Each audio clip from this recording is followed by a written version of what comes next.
नमस्कार, हम अफरोज। दोपहर 3 बजे के भोजपुरी समाचार में स्वागत बा। सबसे पहले प्रमुख समाचार। सत्तारूढ़ कार्यदल के बैठक आज भी बैठ रहल। सरकार के न्यूनतम साझा कार्यक्रम के अंतिम रूप देवे के तैयारी। नेकपा एमाले के नेपाल पक्ष के आज बैठक कहल। केंद्रीय कमिटी बैठक स्थगित। दोसर बैठक बीएफए के बैठक। महाकाली नदी में भइल बेपत्ता घटना छानबीन खातिर गृह मंत्रालय के टोली दार्चुला में टोली द्वारा घटनास्थल में रहल प्रत्यक्षदर्शी से भेंटघाट शुरू। अफगानिस्तान के रक्षा मंत्री बिस्मिल्लाह के घर में कार बम विस्फोट, 4 जने आक्रमणकारी के मृत्यु। आज विश्व क्रिकेट के 32वां ग्रीष्मकालीन टोक्यो ओलंपिक जापान में जारी। आज विभिन्न 10 खेल के 17 स्वर्ण पदक खातिर भिड़ंत हो रहा।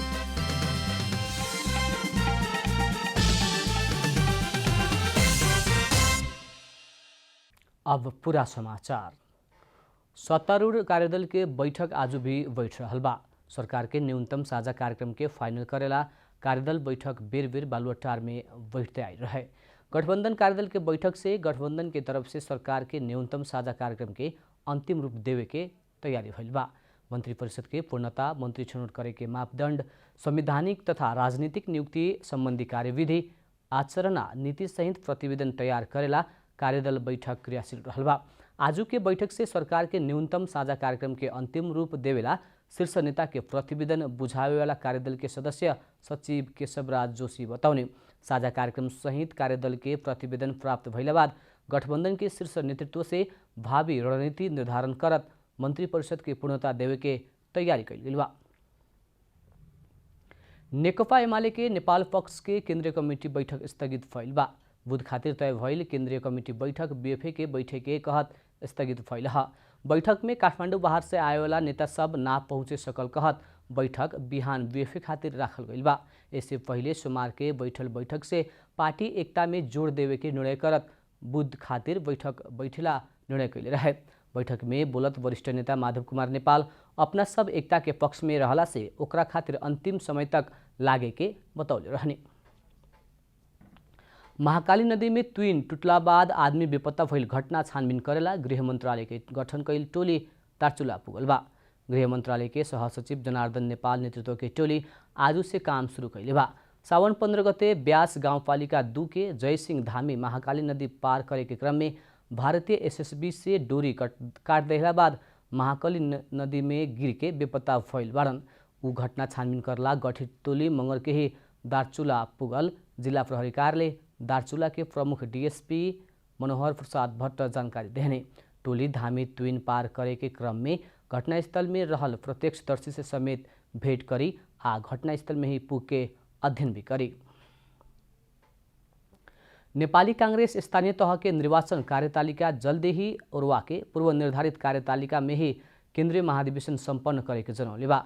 नेपाली कांग्रेस वार्ड, गाउँपालिका, नगरपालिका, प्रदेश संघीय निर्वाचन क्षेत्र प्रदेश स्तर के अधिवेशन के अंतर 1-2 दिन ही राख के समय में ही अधिवेशन करे के जनौले बा।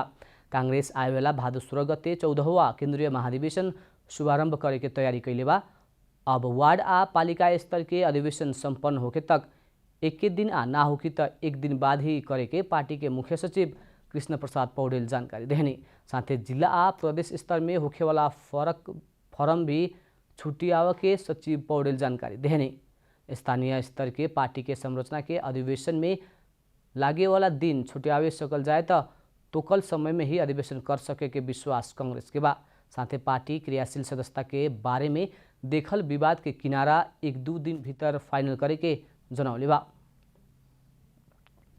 विज्ञ सब कोरोना के तेसरका लहर जल्दी आवे के चेतावनी दे रहल समय झापा के कोविड अस्पताल सब संक्रमित से भरल बा।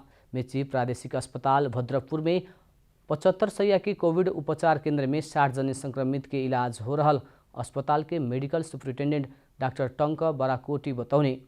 अस्पताल के 60 गो शैय्या में ही ऑक्सीजन के सुविधा बाटे। ऑक्सीजन सपोर्ट चाहे वाला नया बीमार सब के अन्य अस्पताल में पेठावे लागल गइल बा। 5 गो आईसीयू कक्ष समेत मध्य 3 गो कोविड के बीमार के इलाज खातिर छुटियावला में सब शैय्या भरल जानकारी देले बानी। झापा में सबसे ज्यादा 100 शैय्या कोविड संक्रमित के इलाज खातिर छुट्यावल गई बिरतामोड़ के बीएनसी अस्पताल में 74 जने बीमार के इलाज हो रहा बा।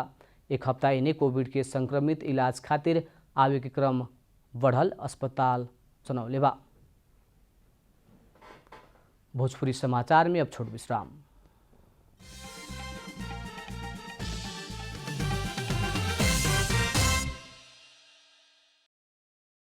समाचार। कक्षा कोठा अभाव में पठन पाठन में समस्या झेलते आयल डोटी के बीडी केदार गाउँपालिका वार्ड नंबर 2 सडे खान में रहल जनता माध्यमिक विद्यालय थप समस्या में पड़ल बा। पिछला समय बरसात संगे आयल भूस्खलन से भवन तो पहला बाद पठन पाठन में ज्यादा समस्या हो रहल बा। कक्षा 10 तक पठन पाठन होती आयल डोटी के बड़ी केदार गाउँपालिका वार्ड नंबर 2 सडे खान में रहल जनता माध्यमिक विद्यालय के 4 गो अर्धपक्की भवन मध्ये एगो भवन भूस्खलन से मुनैला बाद कक्षा संचालन में समस्या आ रहल बा। शिक्षक खगेन्द्र नामजाली मगर के मुताबिक साउन में आयल भूस्खलन के चलते विद्यालय के एगो भवन भस्का देहला बाद कक्षा संचालन में समस्या आ रहल बा। आजभन्दा 3 दिन अगाडि जुन भारी वर्षा थियो त्यो वर्षाको कारणले गर्दाखेरि पल्तीपट्टिको कोठा काम नै नलाग्ने गरेर भवन नै काम नलाग्ने गरेर चाहिँ भत्काएको छ। विद्यालयमा कक्षा कोठाहरूको अभाव हुँदाहुँदै पनि अझै यो भवन हुँदाहुँदै पनि अभाव त थियो नै। झनै यसले चाहिँ पहिरोले उहुँदाखेरि पठन पाठनमा एकदमै गाह्रो बनाएको छ। दोसर शिक्षक चंद्र लामिछाने मगर डोटी के दुर्गम बस्ती में रहल जनता माध्यमिक विद्यालय में 150 घरधुरी मगर समुदाय के लइका लइकी सब अध्ययनरत रहल बतौनी है। दुकोठी के 4 गो भवन से 1 से कक्षा 10 तक के पठन पाठन होते आ रहल बा। करीब 150 घर का अब बाल बालिकाहरू चाहिँ यहाँ विद्यालयमा आएर सेवा लिइरहेका छन्। यो वर्षाले गर्दाखेरि यो 2 कोठे भवन चाहिँ पूर्ण रूपमा क्षतिग्रस्त छ भनौं। विद्यालय व्यवस्थापन समिति के अध्यक्ष दिल बहादुर नामजाली मगर बड़ी केदार गाउँपालिका में रहल अन्य विद्यालय की तुलना में ई विद्यालय में बेसी विद्यार्थी अध्ययनरत रहल बतौनी है। 13 जने शिक्षक कर्मचारी रहल विद्यालय में 8 जने निजी स्रोत के शिक्षक बाटे लोग। यसरी विद्यार्थीको संख्या हेर्ने भने तर सबैभन्दा यहाँ बढी नै होला। एउटा मगर बस्ती नै बसेको ठाउँ, एउटा मगर शिक्षाबाट पछाडि परेको ठाउँ पनि हो। एक त गर्न नसकेर जो हामीलाई पिरालो छ, सरहरू पनि यहाँ विभिन्न पिरालोमा छन्। वार्ड नंबर 2 में कक्षा 10 तक पढ़ाई होके वाला 2 गो विद्यालय बाटे। वार्ड नंबर 2 के बड़छेन में रहल बड़छेन माध्यमिक विद्यालय पुगेला सड़े खान खरहर क्षेत्र के स्थानीय सबके 3.5 घंटा के समय लागे वाला कारण उस क्षेत्र के विद्यार्थी सब जैसे तैसे भी सड़े खान के विद्यालय में अध्ययन करते आ रहल बा। डोटी के बड़ी केदार से भीम चौधरी की रिपोर्ट। चितवन के खैरहनी नगरपालिका नगर क्षेत्र भीतर के भूमिहीन के लालपुर्जा देवेला नाप जाँच प्रक्रिया शुरू कैले बा। नगरपालिका के वार्ड नंबर 1 से नाप जाँच प्रक्रिया शुरू कैल गई है। चितौन के कैरखोला किनार नजदीके एगो सुकुम्बासी बस्ती बाटे।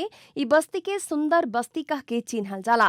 राजमार्ग के तीरे यत्र तत्र करके रहते आयल भूमिहीन के एक जगह में रख के बस्ती बैठावल 4 बरिस हो गए। अभी ई बस्ती में पक्की घर सब निर्माण हो रहा बा। अपना से भोग चलन करते आयल जग्गा के लालपुर्जा मिले वाला भैला बाद सुंदर बस्ती के स्थानीय सब खुशी बाड़न सन। फिरंते शैली में जीवन बितावते आयल सबके व्यवस्थित बनावे के काम नगर पालिका कैले बा। व्यवस्थित रहाई संगे उ लोग से भोग चलन करते आयल जग्गा के लालपुर्जा खातिर नाप जाँच प्रक्रिया भी शुरू भइल बा। हामी यहाँ खैरनी नगरपालिकाबाट यहाँ ल्याउनु भयो मेयर साहबले। हामीलाई यो जनता आवाजबाट 3.5 लाख रुपैयाँ बजेट आछ। हामीलाई अब बजेट पनि आयो, घर पनि बनायौँ। अब यो लालपुर्जा हाम्रो यो नापी आइएछ। हामी अतिमै खुसी छौँ, राम्रो छ हामीलाई। भूमि संबंधी समस्या समाधान आयोग लागत संकलन इकाई खैरहनी के मुताबिक नगर क्षेत्र भीतर के 3262 जने के लालपुर्जा प्राप्ति खातिर फार्म भरल गईल बा। खैरहनी नगर पालिका के प्रमुख लालमणि चौधरी नगर कार्यपालिका से भूमिहीन के समस्या के पहिल का प्राथमिकता में रख के काम होती आयल बतौनी है। यहाँका सुकुम्बासीहरूलाई, यहाँका अव्यवस्थित बसोबासीहरूलाई हामी व्यवस्थित गर्नको लागि प्रयत्न गर्नेछौँ, हामी कार्यक्रम शुभारम्भ गर्नेछौँ भनेर हामीले पहिलो बैठकमा निर्णय गरेका थियौँ। त्यो निर्णय अहिले पनि हाम्रो चाहिँ माइन्डमा छ र त्यो निर्णयलाई आज चाहिँ साकार रूपमा सुरुवात गर्न पाउँदा र यो वडामा सुरु गर्न पाउँदा मलाई साह्रै नै खुसी लागेको छ।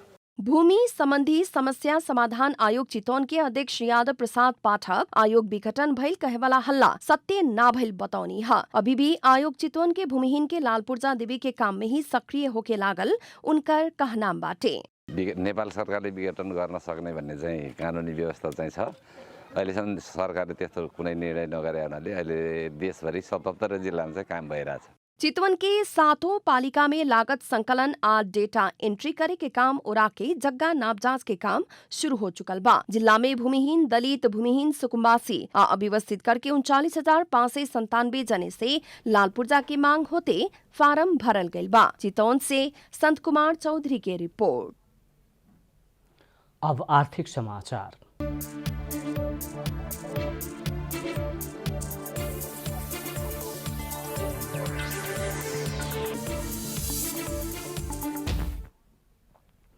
नेपाल सरकारद्वारा कोरोना बीमा मापदण्ड मुताबिक आपन दायित्व अंतर्गत 9 अरब 62 करोड़ 6,03,994 रुपया के दाबी भुगतानी करे पड़े वाला भइल बाटे। बीमा समिति द्वारा अर्थ मंत्रालय के नेपाल सरकार के दायित्व अंतर्गत के ओह रकम दाबी भुगतानी खातिर पत्र पठावल गइल बा। बीतल बीएफए के संपूर्ण जीवन बीमा कंपनी सब नेपाल सरकार से पैसा ना आइल कहत कोरोना बीमा के दाबी भुगतानी स्थगित कैले रहे। बीमक संघ के पहल बाद बीमा समिति से अर्थ मंत्रालय के रकम निकासा खातिर अनुरोध करत पत्र पठावल गइल बाटे। समिति के मुताबिक कोरोना बीमा लेख अंतर्गत जारी बीमित के संख्या 17,58,343 पुगल बा। नेपाल सरकार से अनुदान देके 9,58,198 जने के कोरोना बीमा भइल रहे। कोरोना बीमा करेवाला मध्ये 1,37,754 जने से कोरोना संक्रमण बाद दाबी भुगतानी के माग कैल गइल बा। कोरोना बीमा के रकम में ढिलाई भइल कहत सर्वसाधारण सबके व्यापक शिकायत आ रहल बा। सानिमा लाइफ इंश्योरेंस कंपनी आज सावन 20 गते से प्राथमिक शेयर आईपीओ निष्कासन तथा बिक्री खुला कैले बा। कंपनी द्वारा 100 रुपया अंकित दर में 60 करोड़ रुपया बराबर के 60 लाख किता आईपीओ निष्कासन तथा बिक्री कैल गइल बा। जे मध्ये कंपनी 3 लाख किता अर्थात 5% कर्मचारी या 3 लाख किता अर्थात 5% ही सामूहिक लगानी कोष खातिर सुरक्षित कैले बा। आ बाकी 54 लाख किता सर्वसाधारण खातिर अलग कैल गइल बाटे। ओ आईपीओ में न्यूनतम 10 किता खातिर आवेदन दे सकल जाई त अधिकतम 30,000 किता खातिर आवेदन दे सके के कंपनी जनौले बा। भोजपुरी समाचार में अब छोट विश्राम।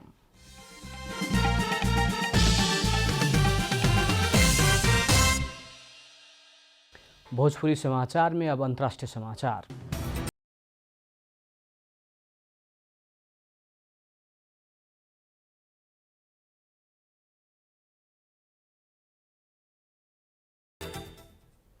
अफगानिस्तान के रक्षा मंत्री के घर में कार बम विस्फोट भइल बा। बंदूकधारी से उच्च सुरक्षा व्यवस्था रहल काबुल स्थित रक्षा मंत्री बिस्मिल्लाह खान मोहम्मदी के घर में कार बम विस्फोट करावे साथे गोली प्रहार भइल बाटे। मंत्री बिस्मिल्लाह के परिवार के सुरक्षित रूप में वहां से निकालला 4 जने आक्रमणकारी मारल गई सुरक्षा बल से जनावल अंतर्राष्ट्रीय संचार माध्यम उल्लेख कैले बा। अफगानिस्तान के प्रमुख शहर सब में सरकारी सुरक्षा बल आ तालिबान लड़ाकू बीच भिड़ंत जारी रहल समय आक्रमण भइल हुए। संयुक्त राष्ट्र संघ के सुरक्षा परिषद द्वारा तत्काल हिंसा अंत करेला आह्वान कैला पर भी अफगानिस्तान में भिड़ंत जारी बा। इटालियन मेडिकल चैरिटी इमरजेंसी से अन्य 11 जने घायल के आपन स्वास्थ्य केंद्र में लियावल गई जनावल गई बा। अमेरिकी राष्ट्रपति जो बाइडेन विभिन्न महिला सब ऊपर दुर्व्यवहार के आरोप लागल न्यूयॉर्क के गवर्नर एंड्रू कुओमो से राजीनामा देवे पड़े के माग कैले बाड़न। स्वतंत्र अनुसंधान से गवर्नर कुओमो विभिन्न महिला ऊपर दुर्व्यवहार कैले मिलल रहे। राष्ट्रपति बाइडेन कुओमो से राजीनामा देवे पड़े के बतौले बानी। न्यूयॉर्क के न्यायाधिवक्ता लेटिसा जेम्स गवर्नर कुओमो से संघ तथा राज्य के कानून उल्लंघन कैले बतावल कुछ घंटा बाद ही राष्ट्रपति बाइडेन से टिप्पणी कैल बीबीसी जनौले बा।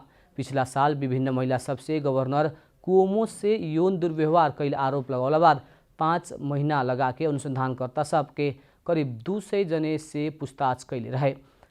महान्यायाधिवक्ता मुताबिक गवर्नर एंड्रू कुओमो विभिन्न महिला सबके यौन दुर्व्यवहार कैल देखल गई है, लेकिन गवर्नर कुओमो अपना से कोनो भी महिला के ना मिलल आ अनुपयुक्त तरीका से ना छुअल बतावल राजीनामा ना देवे के बतौले बड़न। कुओमो पर राज्य के संसद सबसे महाभियोग लागल सके के राष्ट्रपति बाइडेन बतौले बड़न। अब खेल समाचार।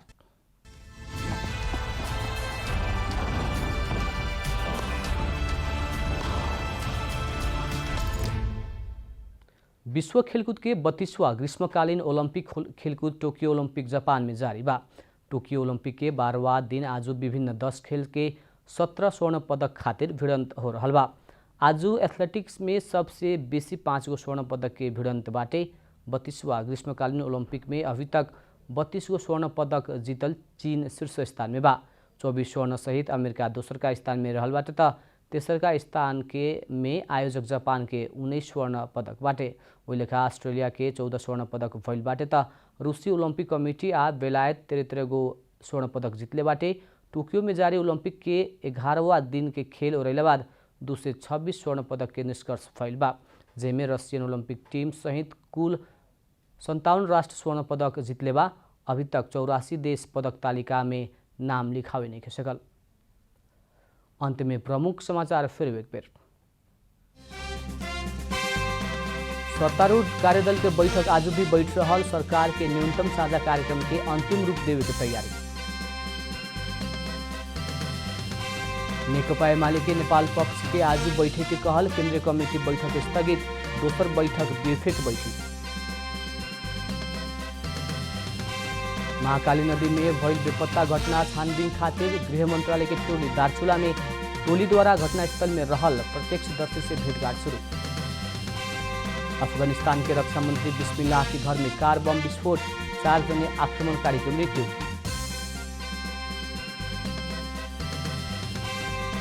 विश्व खेलकूद के 32वां ग्रीष्मकालीन टोक्यो ओलंपिक जापान में जारी। आज विभिन्न 10 खेल के 17 स्वर्ण पदक भिड़ंत हो रहा।